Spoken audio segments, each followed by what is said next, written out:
ഒത്തിരി പേര് നമ്മളോട് ചോദിക്കുന്നുണ്ട് രത്നദാനത്തെ പറ്റി. അപ്പോൾ ഒരു കാര്യം ഞാൻ ആദ്യമേ പറഞ്ഞോട്ടെ, രത്നങ്ങളെല്ലാം ഗുണത്തേക്കാളേറെ ദോഷം ചെയ്യുന്നവയാണ്. അപ്പോൾ രത്നങ്ങൾ ധരിക്കുമ്പോൾ വളരെ ശ്രദ്ധിച്ച് വേണം രത്നദാനം നടത്താനായിട്ട്.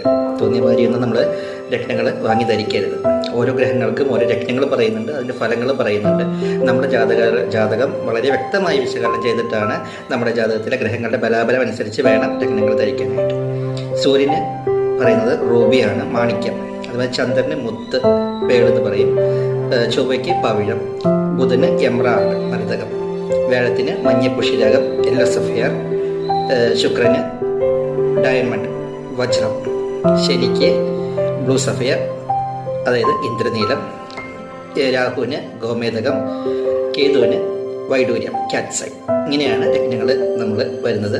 അപ്പോൾ ഈ രത്നങ്ങൾക്കെല്ലാം വളരെയധികം ശക്തിയുണ്ട്.